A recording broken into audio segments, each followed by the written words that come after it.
In the autumn of 1823, somewhere in the dense woodlands of southeastern Ohio, a young woman was found wandering naked through the forest, her body covered in precise geometric scars that defied medical explanation. Margaret Hayes, barely 22 years old, had been missing for over 3 months. When she was discovered by local hunters, she was speaking in fragmented sentences about the sessions and the chair with leather straps. 3 different doctors, all respected physicians in their communities, examined her case and refused to continue treatment. The official records were sealed by the county magistrate and buried in archives that wouldn't see daylight for nearly 2 centuries. What those doctors discovered about Margaret's condition was so disturbing that one of them, Dr. Edmund Cartwright, reportedly burned his medical notes and left Ohio forever.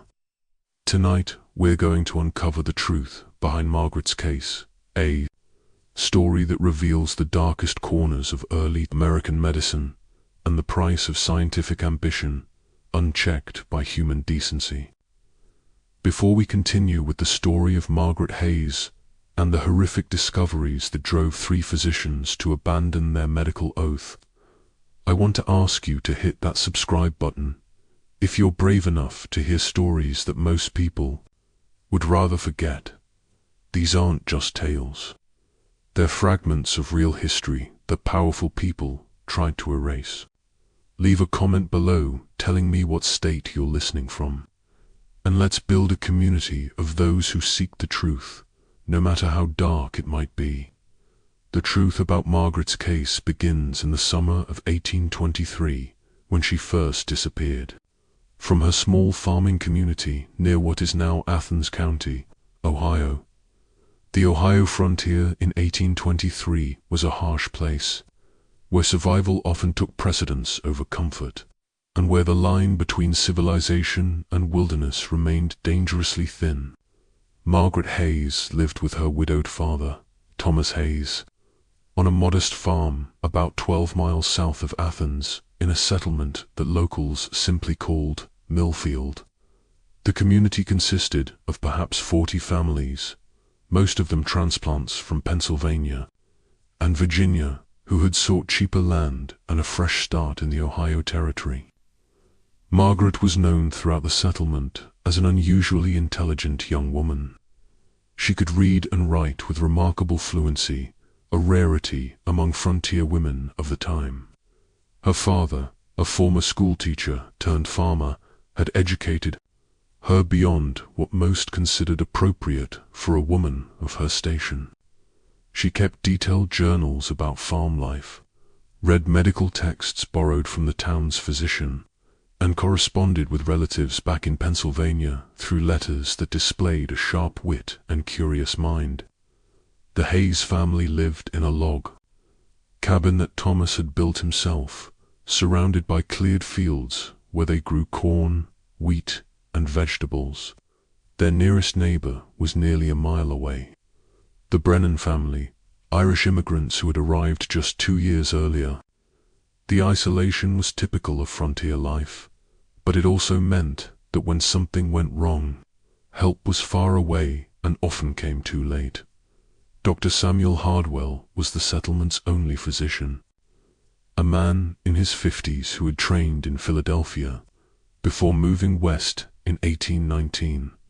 He was known for his methodical approach to medicine and his habit of keeping detailed records of every patient he treated. Dr. Hartwell had examined Margaret several times over the years for minor ailments, a broken wrist when she was 16, a severe fever the following winter, and routine visits that confirmed what everyone already knew. She was healthy, intelligent, and remarkably resilient.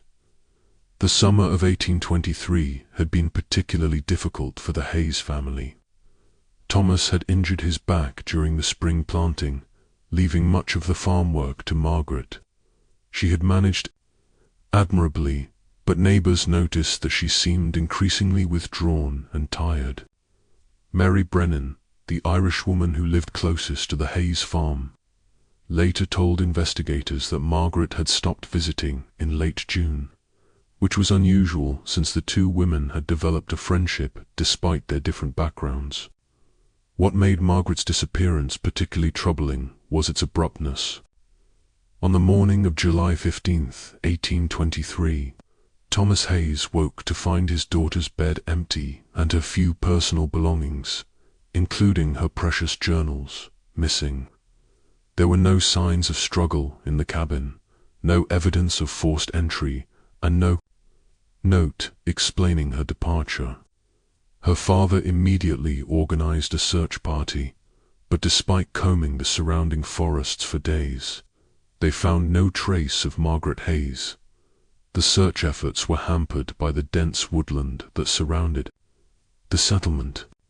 The Ohio forest of 1823 was still largely untouched by civilization. A thick canopy of oak, maple, and hickory trees that created a perpetual twilight beneath their branches. Wild animals were common, including wolves and bears, and it was easy for someone to become lost in the seemingly endless maze of trees, streams, and ravines. As weeks passed without any sign of Margaret, the settlement began to whisper about what might have happened to her. Some believed she had been taken by wild animals. Others suspected she had been kidnapped by Native Americans, though no tribes had been seen in the area for over a year. A few suggested she had simply run away, perhaps to marry a young man from a neighboring settlement. But this theory was dismissed by those who knew her well. Margaret had shown no interest in courtship, and had often expressed her contentment with her life in Millfield. The morning of October 23, 1823, dawned cold and grey with the kind of autumn mist that seemed to muffle sound and blur the edges of reality. Two local hunters, James Fletcher and his teenage son Robert, were tracking deer through the woods, about 8 miles northeast of Millfield, when they heard what they initially thought was an animal in distress. The sound was a low, rhythmic moaning that seemed to come from deeper in the forest. As they moved closer, the moaning resolved into something more unsettling. A human voice, but speaking in a pattern that didn't quite make sense. Words and phrases, repeated over and over, punctuated by long silences, and then sudden bursts of what sounded like desperate pleading. The Fletchers exchanged worried glances. In 3 decades of hunting these woods, James had never heard anything quite like it. They found her in a small clearing about a 4-mile from Miller's Creek, a tributary that eventually fed into the Hawking River.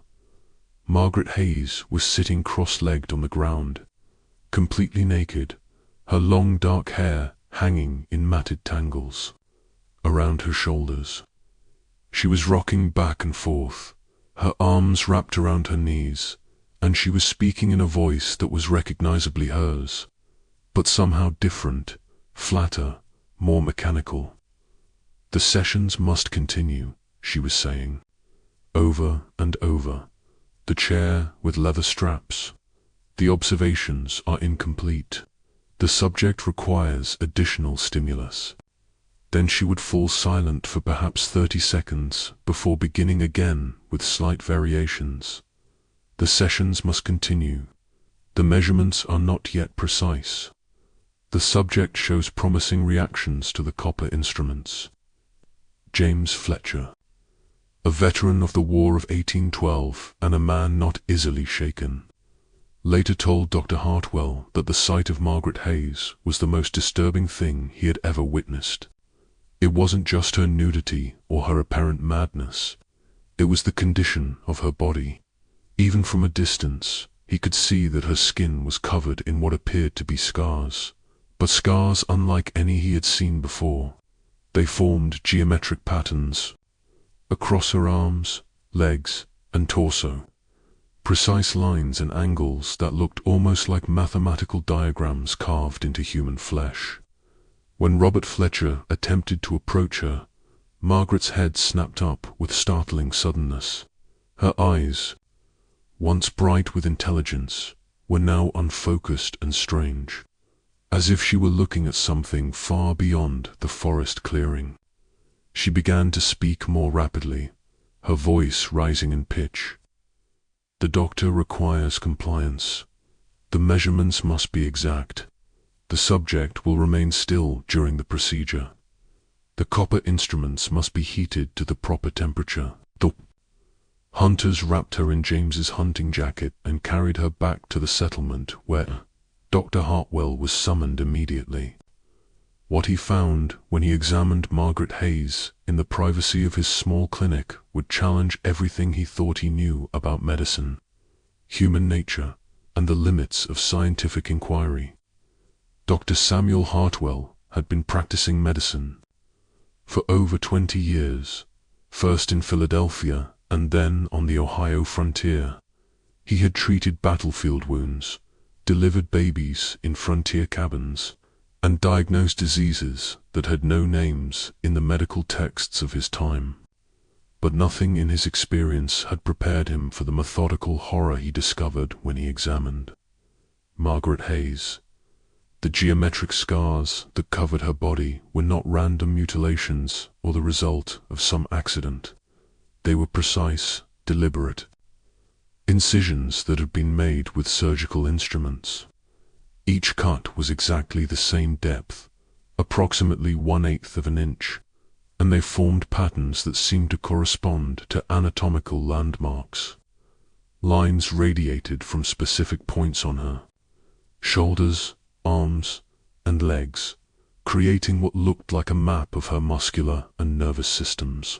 Dr. Hartwell's initial examination revealed 17 separate scar patterns, each consisting of multiple cuts that had been made at different times. The precision was extraordinary. Whoever had done this possessed detailed knowledge of human anatomy and considerable skill with surgical instruments. The scars had healed cleanly, suggesting that proper medical care had been provided during the healing process. But it was Margaret's behavior that truly disturbed the physician. She would sit motionless for long periods, her eyes vacant and staring, and then suddenly begin speaking in that same mechanical voice the hunters had heard. She would describe procedures in clinical detail, referring to herself in the third person as the subject, and speaking of various measurements and observations that had been conducted upon her body. The subject's response to electrical stimulus was recorded on day 47, she would say, her voice completely devoid of emotion. The copper probes inserted at precise locations along the spinal column. The subject's verbal responses indicate heightened sensitivity in the lower lumbar region. The doctor was pleased with the results and authorized continuation of the experiment. Dr. Hartwell tried various treatments: laudanum to calm her, gentle questioning to determine what had happened to her, even attempts to hypnotize her using techniques he had learned in Philadelphia. Nothing seemed to break through whatever barrier existed between Margaret's consciousness and the outside world. She would respond to direct questions about her basic needs: food, water, warmth. But any inquiry about her experiences during the 3 months she had been missing would trigger another recitation of clinical observations. The most disturbing aspect of her condition was the way she would sometimes address him as doctor, and seem to expect him to continue whatever had been done. To her, she would position herself in specific poses, lying on her side with her arms extended or sitting upright with her head tilted at particular angles, and wait expectantly for him to do something.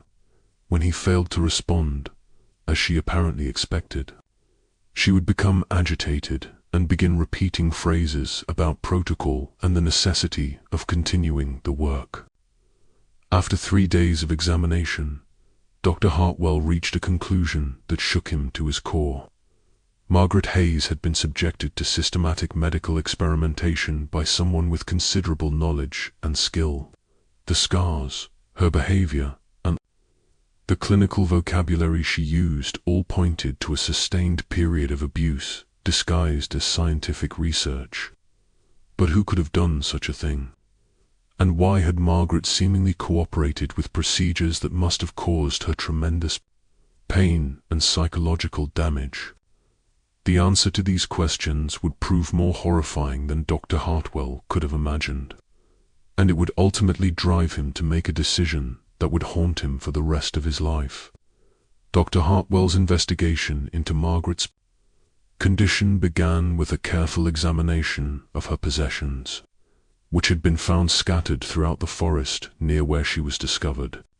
Her journal, which had been missing since her disappearance, was found wedged between two fallen logs about 50 yards from the clearing. The leather cover was water-damaged and many pages were illegible, but enough remained to provide disturbing insights into her final weeks before disappearing.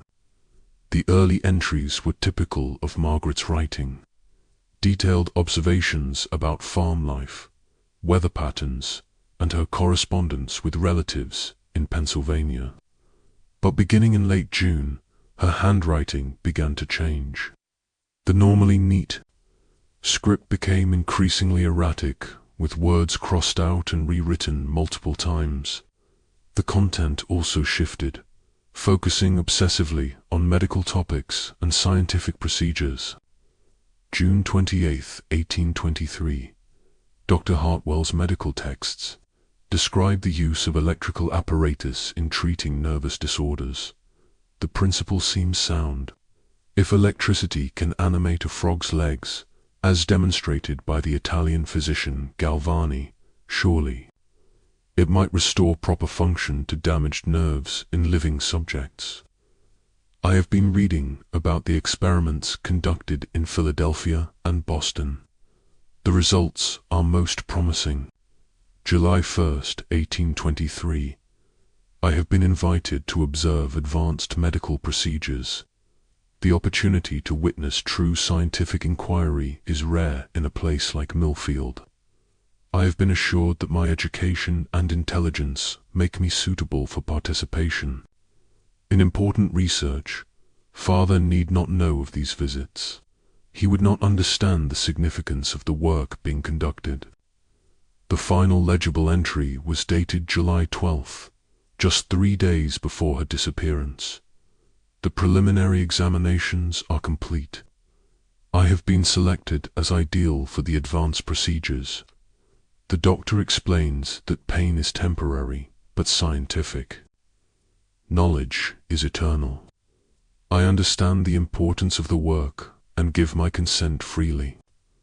The sessions will begin tomorrow. Dr. Hartwell studied these entries with growing alarm. Margaret's references to the doctor and advanced procedures clearly indicated that she had been in contact with another physician, someone who had convinced her to participate in what she believed was legitimate medical research. But who was this mysterious doctor, and where had these sessions taken place? The answer came from an unexpected source. While examining Margaret's clothing, which had been found in various locations throughout the forest, Dr. Hartwell discovered a small piece of paper sewn into the lining of her dress.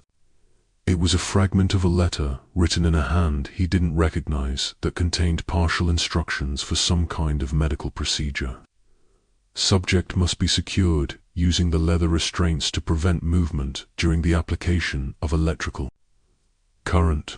The copper probes should be inserted at depths of no more than 1 to avoid permanent damage to the nervous system.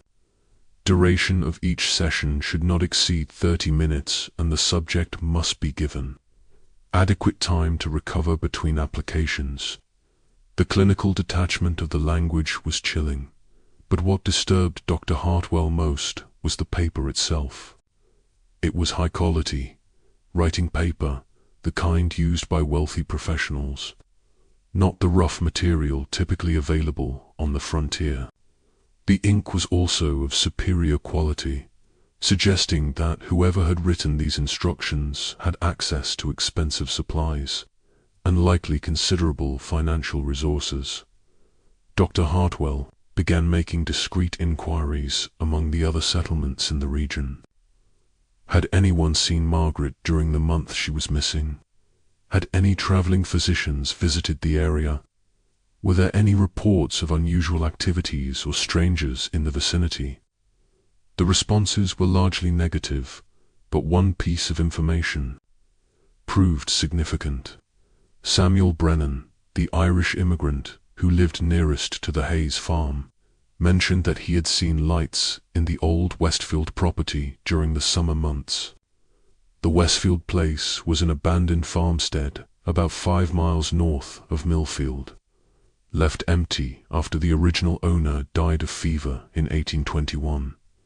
The property included a substantial log house and several outbuildings, all of which had been slowly deteriorating.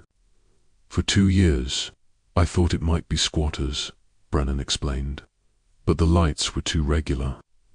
Always in the same window of the main house, and always at the same time of night, around 10 o'clock. It went on for weeks, maybe 2 months, then it stopped suddenly. Sometime in early October, Dr. Hartwell decided to investigate the Westfield property himself. Despite the growing sense of dread that had been building since Margaret's return, what he found there would confirm his worst fears and force him to confront the possibility that someone in their small community was capable of unspeakable acts in the name of science. The Westfield property sat in a natural bowl surrounded by hills, invisible from the main road and accessible only by a narrow track that wound through dense woodland. As Dr. Hartwell approached the abandoned farmstead on the morning of October 30th, 1823, he was struck by how isolated the location was. Someone could conduct any kind of activity here without fear of discovery by casual passers-by. The main house was a large log structure that had been built with more care and expense than most frontier homes. The original owner, Jonathan Westfield, had been a prosperous merchant who had invested heavily in land speculation before his untimely death. The house had glass windows, a luxury in Frontier, Ohio, and a stone chimney that suggested the owner had intended to live comfortably. Dr. Hartwell's first indication that the property had been recently occupied came when he noticed that the front door, which should have been secured with a wooden bar, was standing slightly ajar. The hinges had been recently oiled, and the door opened silently when he pushed it. Inside, the main room showed clear signs of recent habitation. The wooden floors had been swept clean, and there was a faint smell of lamp oil in the air. But it was what he found in the back room that made his blood run cold. The space had been converted into what could only be described as a primitive medical laboratory. A large wooden table dominated the center of the room, its surface stained dark with what appeared to be blood. Leather restraints were attached to the table at intervals that corresponded to a human body: wrists, ankles, waist, and neck. The restraints showed signs of heavy use, with wear patterns that suggested they had been used to secure someone who had struggled against them. Along the walls, Dr. Hartwell found an array of medical instruments that were both familiar and disturbing. There were surgical knives of various sizes, all clean and properly maintained. A set of copper probes, connected by wires to what appeared to be a primitive electrical apparatus, powered by a series of glass jars filled with metal plates. A voltaic pile similar to those used in electrical experiments at major universities. Most disturbing of all was a collection of detailed drawings pinned to the wall above the table. They were anatomical sketches of a female body marked with precise measurements and notations. The drawings corresponded exactly to the patterns of scars that Dr. Hartwell had observed on Margaret's body. Each incision had been planned and documented with scientific precision.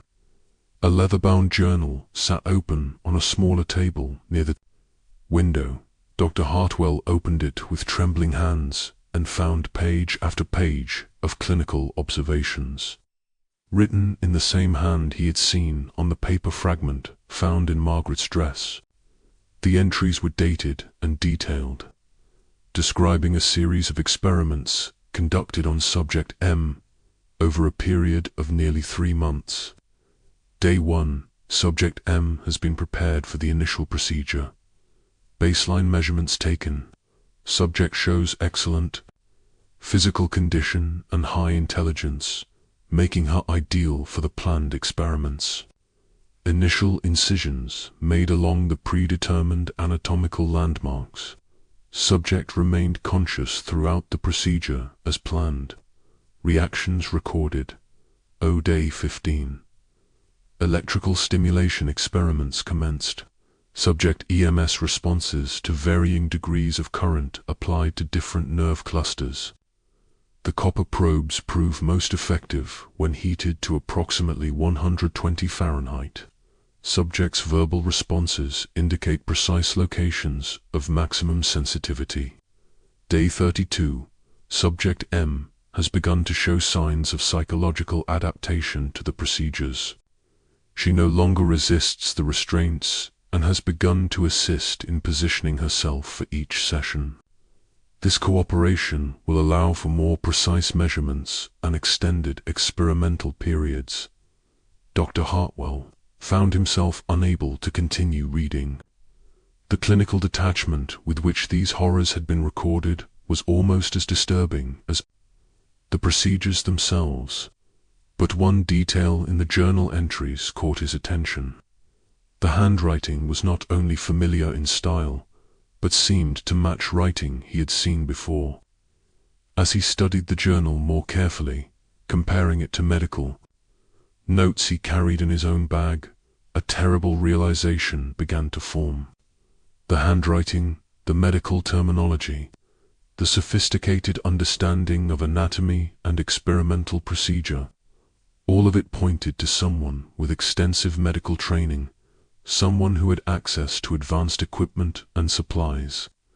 The truth hit him with the force of a physical blow. He knew this handwriting because he had seen it many times before in medical correspondence and professional journals. The person who had conducted these experiments on Margaret Hayes was Dr. Elias Cunningham, the most respected physician in southeastern Ohio, a man who had trained at Harvard Medical School and who had been conducting research into nervous system disorders for over a decade. Just when we thought we'd seen it all, the horror in Margaret's case intensifies. If this story is giving you chills, share this video with a friend who loves dark mysteries. Hit that like button to support our content. And don't forget to subscribe to never miss stories like this. Let's discover together what happens next in this investigation that would shake the foundations of medical ethics in frontier America. Dr. Elias Cunningham lived in Athens, the county seat, in a substantial brick house that served as both his residence and his medical practice. He was 58 years old, a Harvard-trained physician who had moved to Ohio in 1815 with the stated goal of advancing medical knowledge through research into nervous system disorders.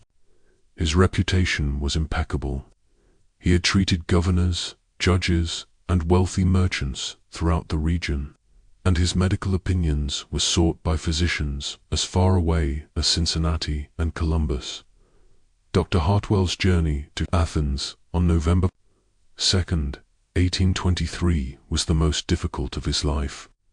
He carried with him Margaret's journal, the clinical notes he had found at the Westfield property, and a growing certainty that he was about to confront one of the most horrific betrayals of medical ethics in American history. But he also carried questions that haunted him. How had Cunningham convinced Margaret to participate in these experiments? How had he gained access to the Westfield property? And most importantly, were there other victims? The brick house stood on Main Street, its facade presenting the picture of respectable prosperity. Heavy curtains hung in the windows, and the brass nameplate beside the door read Dr. E. Cunningham, M.D., Harvard Medical College. Dr. Hartwell had visited this house many times over the years for professional consultations, but today he felt as if he were entering the domain of a stranger, or worse, a monster disguised as a healer. Cunningham received him in his private study, a room that Dr. Hartwell had always admired for its impressive collection of medical texts and anatomical specimens. Now looking at the glass jars containing preserved organs and the detailed anatomical charts on the walls, he wondered how many of these specimens had come from Cunningham's research subjects. When Dr. Hartwell placed the journal and clinical notes on Cunningham's mahogany desk, the older physician's reaction was telling. There was no surprise, no shock, no indignation at the accusations. Instead, Cunningham's pale blue eyes examined the evidence with the same clinical detachment he might show when studying an interesting medical specimen. I wondered when someone would discover the Westfield facility, Cunningham said calmly, settling back in his leather chair. I had hoped to complete my current series of experiments before relocating to a more secure location. The casual admission hit Dr. Hartwell like a physical blow. Current series. Dear God, Cunningham, are you saying there are others? Cunningham reached into his desk drawer and withdrew a leather portfolio which he opened to reveal a series of detailed sketches. Each drawing showed a different person, men and women of various ages, with the same precise anatomical markings that Dr. Hartwell had seen on Margaret's body. Names were written beneath each sketch. Subject A, James Patterson, age 24. Subject C, Sarah Mills, age 19. Subject F, Thomas Burke, age 31.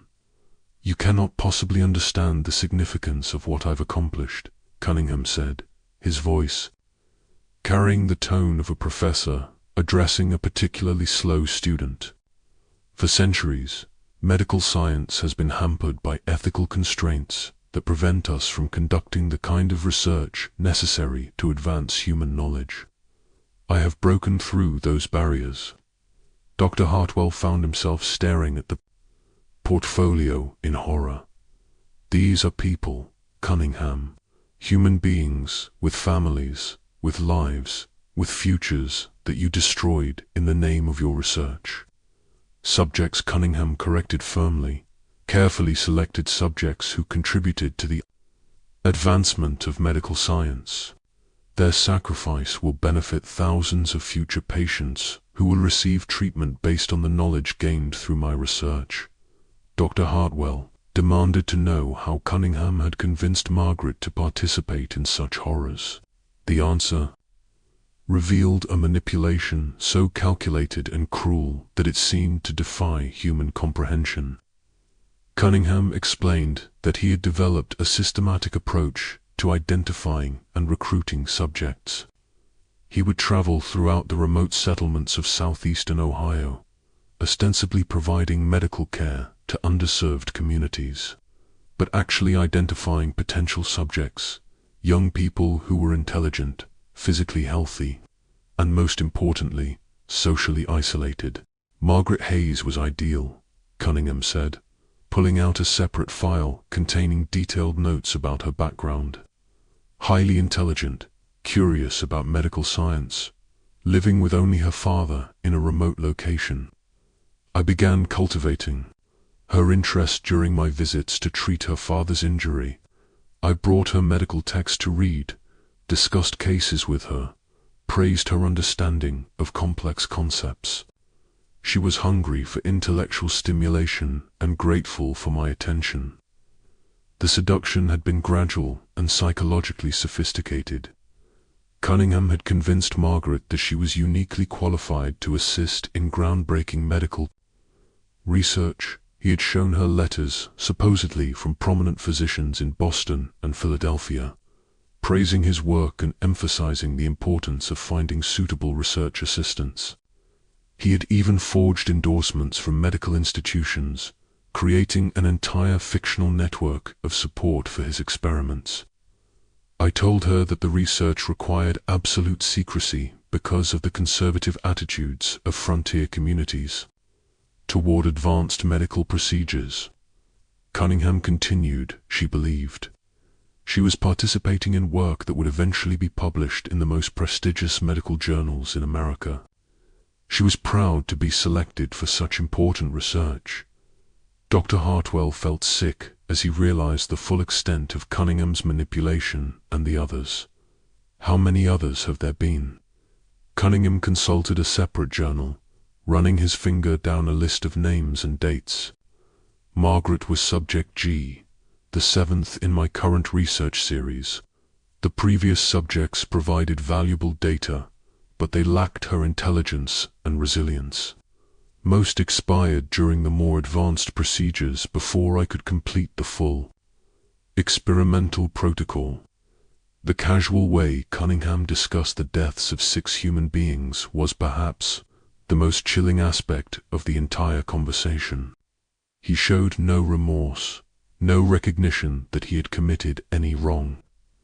In his mind, he was a pioneering researcher who had simply had the courage to push beyond conventional ethical boundaries. Where are they buried? Dr. Hartwell asked, his voice barely above a whisper. Disposed of in remote locations where they will never be discovered. Cunningham replied, the forest is vast, and there are many deep ravines and abandoned mine shafts in this region. Their remains serve no further purpose for my research. Dr. Hartwell stood up abruptly, his chair scraping against the wooden floor. Your research ends now, Cunningham. I have documented evidence of your crimes, and I intend to present it to the State Attorney General. You will face justice for what you have done. Cunningham's reaction was swift and decisive. His demeanor changed instantly from clinical detachment to cold menace. You will do nothing, he said, rising from his chair and moving to a cabinet where he kept his medical instruments. I have spent too many years developing this research to allow a frontier physician with limited understanding to destroy it. I have influential friends throughout this region, Cunningham continued, withdrawing a surgical knife from the cabinet. Judges, prosecutors, wealthy merchants who depend on my medical expertise. Who do you think will be believed? A respected, Harvard-trained physician conducting important research, or a country doctor making wild accusations based on the ravings of a mentally disturbed woman? Cunningham advanced toward Dr. Hartwell, the surgical knife held with the practiced grip of someone who had used such instruments many times before. Margaret Hayes was found wandering in the forest, clearly insane. Any scars on her body can be explained as self-inflicted wounds caused by her mental condition. There is no credible evidence of any crime, and there never will be. But Dr. Hartwell had anticipated this possibility. Before coming to Athens, he had prepared for the likelihood that Cunningham would attempt to silence him. Hidden in various locations around Millfield were copies of the evidence he had gathered, along with detailed letters describing his discoveries. If he failed to return by a specified date, those documents would be delivered to authorities in Columbus. I've prepared for this conversation, Cunningham, Dr. Hartwell said, backing toward the door while keeping his eyes on the knife. If anything happens to me, multiple copies of your research notes and journal entries will be delivered to the governor, the state attorney general, and several newspaper editors. Your crimes will be exposed regardless of your connections. Cunningham paused, his expression shifting as he calculated the implications of this revelation. For the first time during their conversation, Dr. Hartwell saw uncertainty in the man's eyes. You're bluffing, Cunningham said. But his voice lacked conviction. Am I? Dr. Hartwell replied, "Are you willing to stake your reputation and your freedom on that assumption?" The confrontation reached its climax when Cunningham, apparently deciding that he had no choice but to eliminate the threat, lunged forward with the surgical knife. Dr. Hartwell had served briefly as a military surgeon during the War of 1812, and his reflexes, though dulled by age, were still sharp enough to avoid the initial thrust. The two men struggled in the confined space of the study, knocking over chairs and sending medical instruments scattering across the floor. Cunningham was older but desperate, while Dr. Hartwell was driven by a righteous fury that gave him strength beyond his years. The struggle was brief but violent, ending when Cunningham lost his footing and fell backward onto his own desk, the surgical knife turning in his hand and piercing his chest. Dr. Hartwell watched in stunned silence as the life drained from Cunningham's eyes. The man who had tortured and killed at least 7 innocent people died with the same clinical detachment with which he had conducted his experiments, his final words being a complaint about the interruption of important research.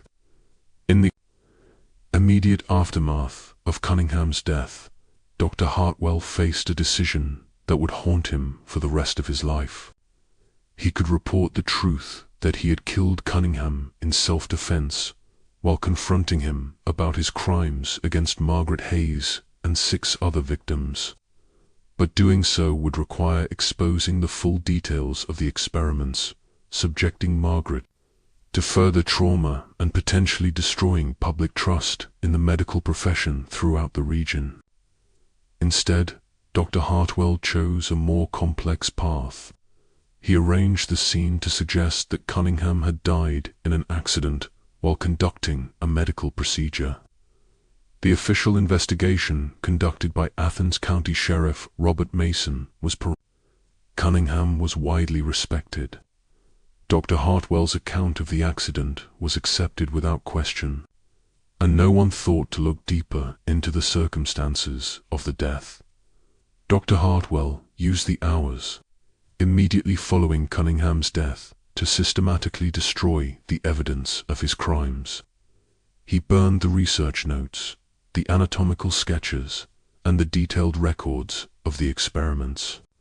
The surgical instruments were thrown into the deepest part of the Hawking River, and the electrical apparatus was dismantled and scattered across several county dumps. The Westfield property received similar treatment. Under cover of darkness, Dr. Hartwell and 2 trusted friends, men who asked no questions but helped without hesitation, removed every piece of equipment from the makeshift laboratory. The restraint table was chopped up and burned. The medical instruments were buried in separate locations, and the room itself was thoroughly cleaned to remove any trace of what had occurred there. But Dr. Hartwell could not destroy the evidence that mattered most: Margaret Hayes herself. Her condition remained a constant reminder of Cunningham's crimes, and her care became Dr. Hartwell's primary responsibility and his ongoing penance for his failure to stop the experiment sooner. Margaret's recovery was gradual and incomplete. The systematic torture she had endured left permanent scars, both physical and psychological, that no medical treatment of the time could fully address.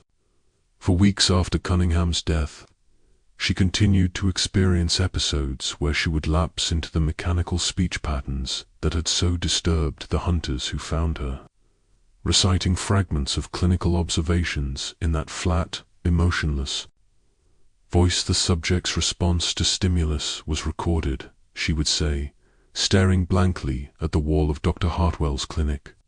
The measurements were precise. The doctor was pleased with the progress.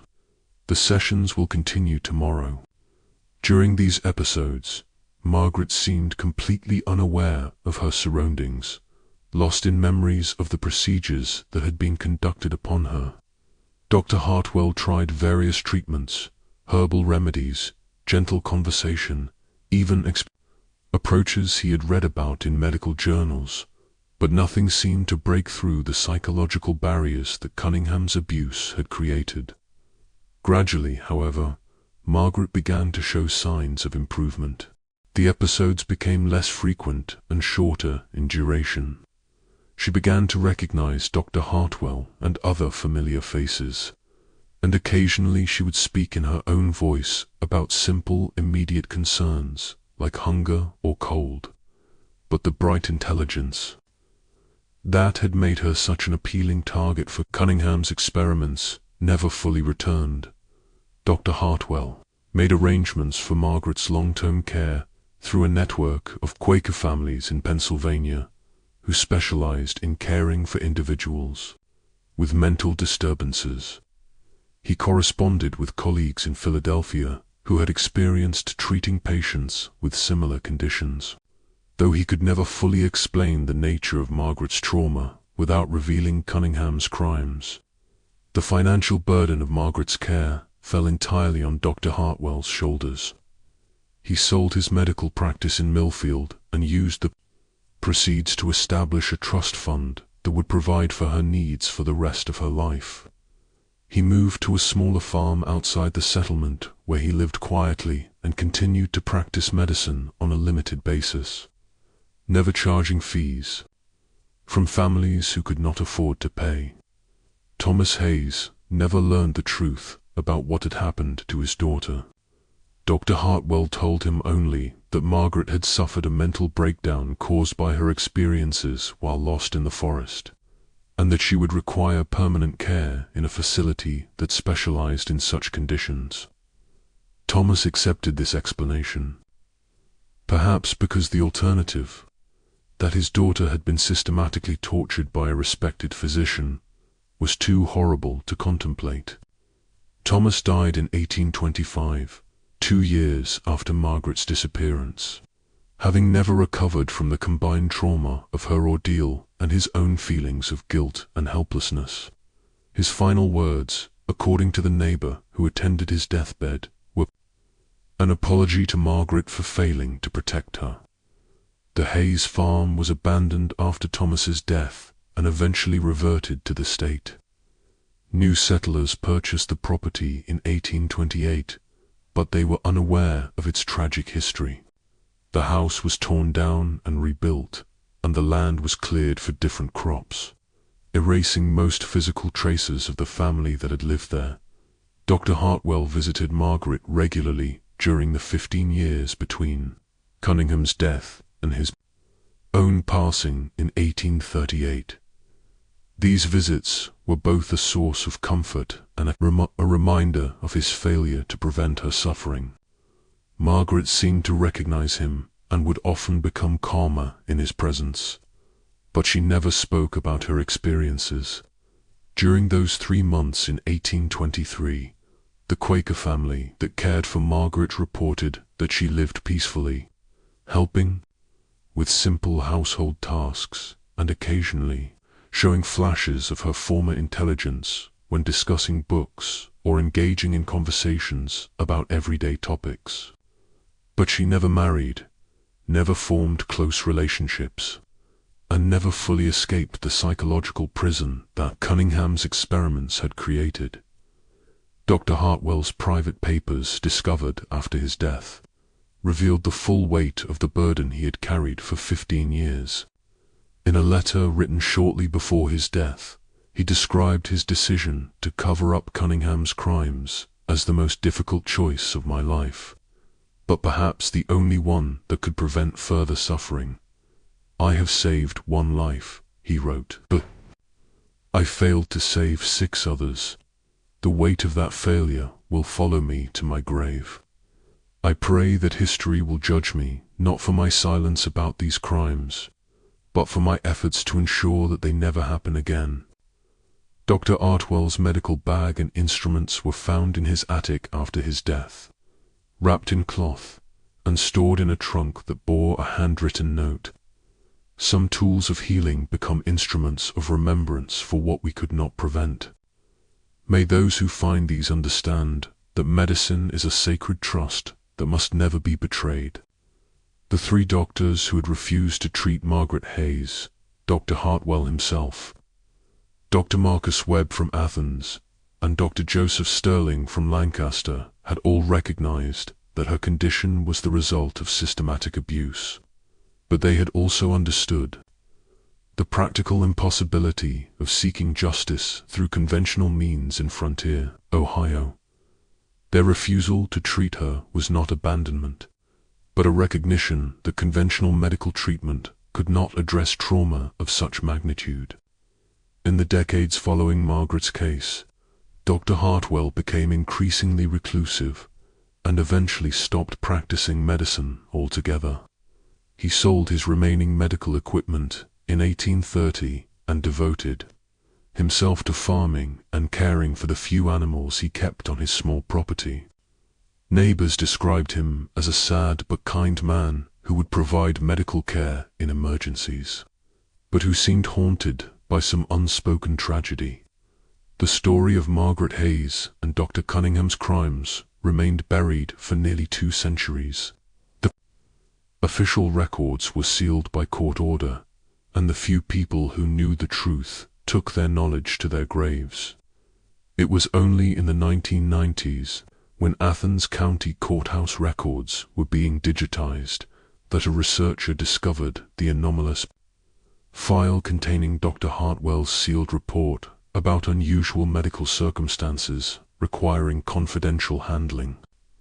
The discovery led to a limited investigation that uncovered fragments of the story, enough to piece together the basic facts, but not enough to provide complete answers about the scope of Cunningham's crimes or the fate of his other victims.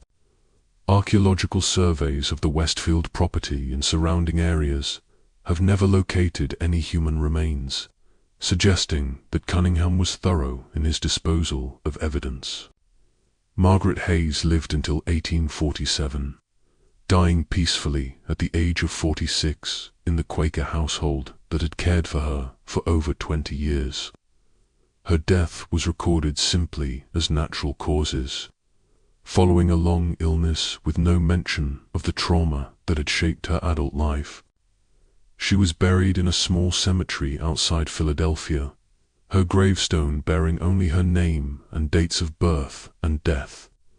The case of Margaret Hayes represents one of the darkest chapters in the history of American medicine, a reminder that the isolation and lack of oversight that characterized frontier life could create opportunities for those who would exploit the vulnerable in the name of scientific progress. It also demonstrates the terrible burden carried by those who discovered such crimes, but found themselves powerless to seek justice through conventional means. Perhaps most disturbing of all is the realization that Margaret Hayes may not have been unique. The vast, sparsely populated wilderness of early 19th century America provided countless opportunities for those who would prey upon the isolated and defenseless. How many other victims were there, scattered across the frontier? Their suffering known only to their tormentors, and perhaps a few witnesses, who chose silence over the futility of seeking justice. The official records of Margaret Hayes's case remain sealed in the Athens County Courthouse, accessible only to researchers who can demonstrate a legitimate academic interest in early American medical history. Dr. Hartwell's letter to the state Attorney General was never sent, and the copies of Cunningham's journal that he claimed to have made were never found among his possessions after his death. This mystery shows us the terrifying reality that sometimes the most evil acts are committed by those society trusts most, those who take sacred oaths to do no harm, but who hide behind respectability and professional authority to commit unspeakable crimes. It reminds us that the price of scientific progress should never include the suffering of the innocent, and that those who would pursue knowledge at any cost must be held accountable for their actions. What do you think of this story? Do you believe everything was revealed? Could there have been other victims whose stories were never told, scattered across the remote settlements of early America? Leave your comment below and share your thoughts about this dark chapter in medical history. If you enjoyed this tale and want more dark mysteries from America's past, subscribe, hit the notification bell, and share with someone who loves historical mysteries that reveal the hidden horrors of our nation's early years.